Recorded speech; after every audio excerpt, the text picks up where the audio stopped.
Welcome, my dear listener. Come, sit with me for a moment. Let us step into a memory that still lives inside. My old heart. My name is Daniel. I am an old man now. My house is quiet. My days are slow. And when I sit alone, I remember my life. I remember the days that shaped me. The best days, and also the hardest days. You know, the best days of life are never simple. They are the days when you fight for something or someone with all the strength inside your heart. I grew up in a very small home. We were poor, but our home was warm. We did not have money. We barely had enough clothes, but we had love, and that love was stronger than any hunger or cold night. My father was a simple man, a man of the earth. His hands were always rough. From work, his back was always tired, but he never complained. He believed in honor. He believed in hard work.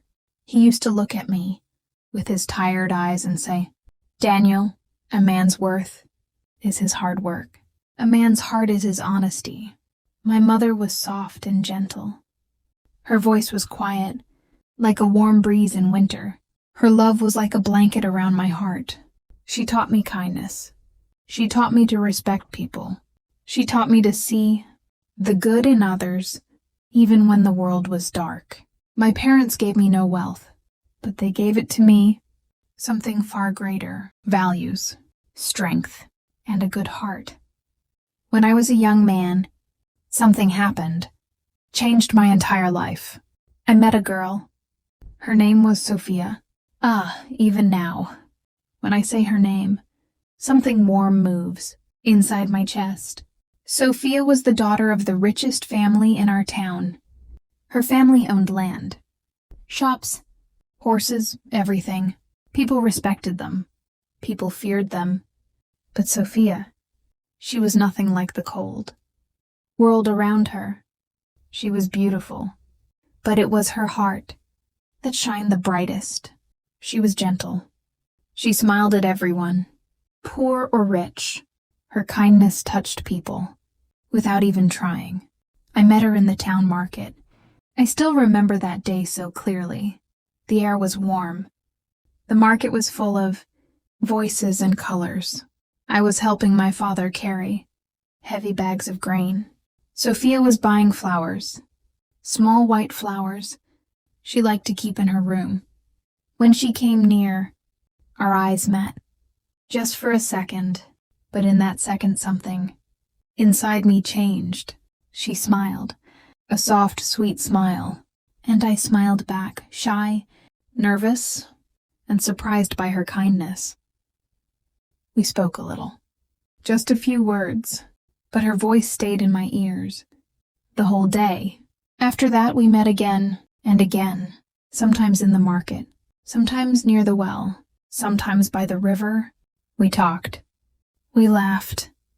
We listened to each other. Slowly, gently, our hearts grew closer. She became the light in my days, and I became the peace in hers.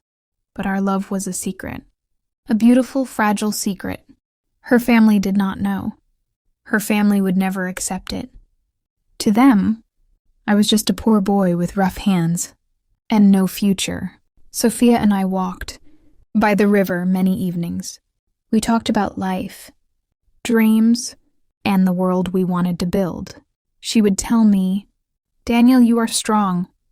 You are good. You see the world with a clean heart."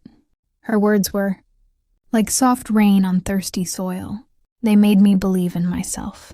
1 year passed, a whole year of small moments, quiet laughter and gentle love. By then, we both knew. Our hearts had made a decision. We wanted to marry. We wanted a life together. I was scared, but I went to her house. I wanted to ask her, Father, for her hand. Her home was like a palace. Tall walls, wide gates, shiny floors, rich carpets.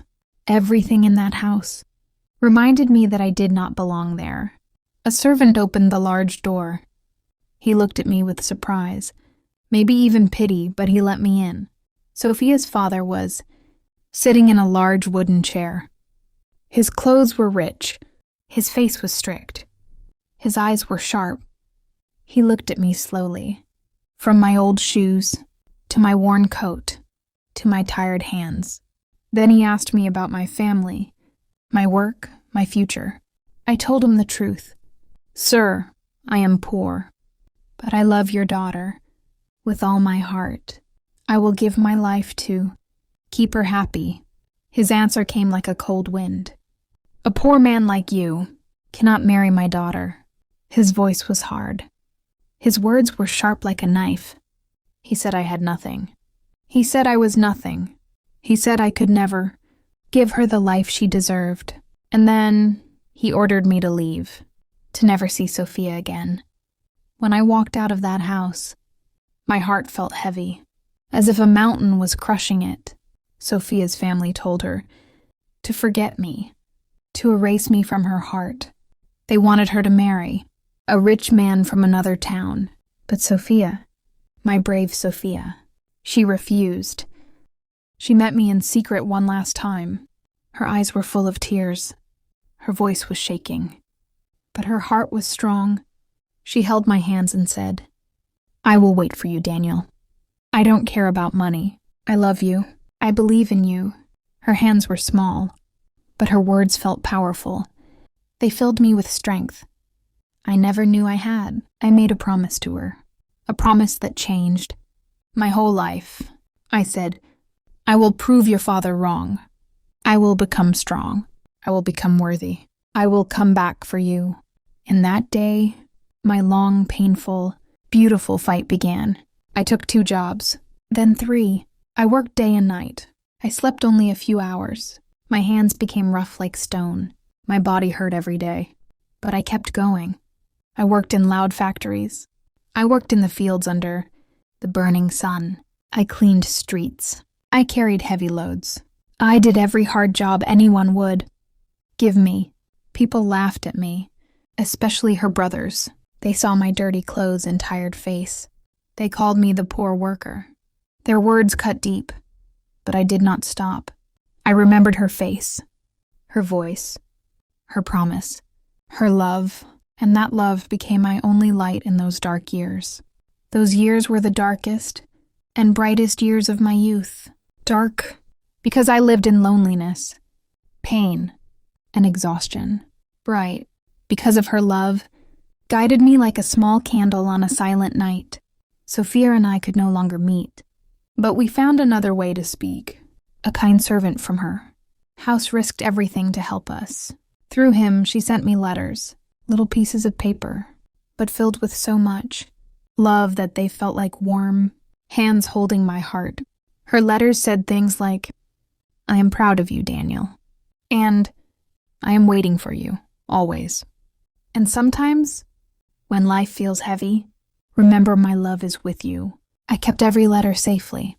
On nights when my body could no longer move, when my hands were bleeding, from hard work, when I felt the world was too big and I was too small, I opened those letters and I felt her strength. Inside the words, 5 long years passed, 5 years of sweat, pain, sacrifice, and hope. 5 years of working while others slept. 5 years of saving every coin, living in a tiny room with a thin blanket and cold nights. 5 years of wearing the same old clothes and eating the simplest food. But I did not complain.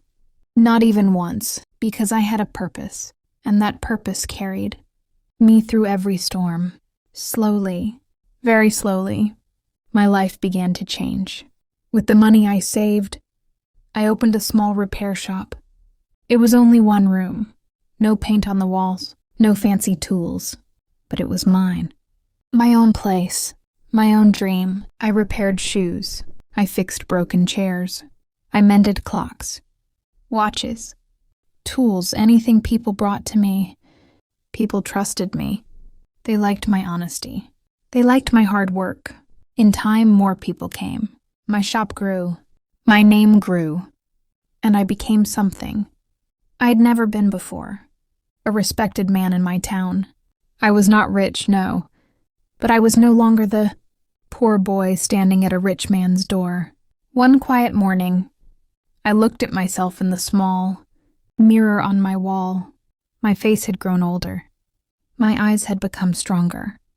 My hands were still rough, but they held power now. And in that moment, I knew it was time to go back for Sophia. I bought a new suit, simple but clean. I polished my shoes until they shined. I took a slow breath and walked towards her house, the same house that once broke my heart. But this time, I did not feel fear. My steps were steady. My heart was calm. A servant opened the door again. He looked at me with surprise, maybe even respect. He guided me inside. Sophia's father sat in the same large chair, but something in his eyes was different now. Older, wiser, a little softer. I stood before him and spoke, with a steady voice. "Sir, 5 years ago you said I was not worthy of your daughter. You were right at that time. I had no home, no money, no future. But I have worked every day since then. I built a business. I built a home. And I built myself." I paused for a moment. My hands were shaking, but my heart was strong. "I love your daughter with all my heart. That has never changed. I am here today to ask for her hand again. Not because I am rich, but because I have proved my love with my life." The room was silent. So silent I could hear my own breath. Her father looked at me for a long time. A very long time. He studied my face. He studied my hands. He looked into my eyes, searching for something. I did not lower my head. I did not break. I stood there with the strength of 5 years behind me. Finally, he stood up, slowly, carefully, and he said the words that changed everything. "You are a good man, Daniel. You are strong. You have my permission." Those words hit me like gentle thunder. The weight on my heart lifted. Tears filled my eyes, but I held them back. It was the greatest victory of my life. Sophia and I married soon after. Our wedding day felt like walking into sunlight after years of rain. The whole town came. My parents cried with joy. Even her father smiled at me, a real warm smile. Sophia was beautiful, dressed in white. But more beautiful was the way she looked at me, as if the whole world was inside my eyes. We lived a long, gentle, loving life together. We built a home filled with warmth. We raised children who carried our values. We grew old side by side. And now, as I sit in my quiet home, with gray hair and slow steps, I remember those years. The hard years. The painful years. The years when I worked until my body screamed for rest. The years when I cried silently into the night. The years when the world told me to give up. But I did not, because my love for her was strong, because her faith in me was unbroken. And now, when I look back, I understand something. Those hard years were the best years of my life, not because they were easy, not because they were joyful, but because they were the years when I fought with everything I had for the woman I loved. I learned a powerful truth. True wealth is not money. True wealth is love. True wealth is courage. True wealth is the strength to fight for what your heart knows is right. My dear friends, thank you for listening to the story of my life. If this story touched your heart, kindly like, subscribe, and share it so others may hear it too. And remember, love is not measured in gold. Love is measured in sacrifice, in loyalty, in the quiet battles we fight in the dark, for the people who make our lives worth living. Thanks for watching, and see you in the next video.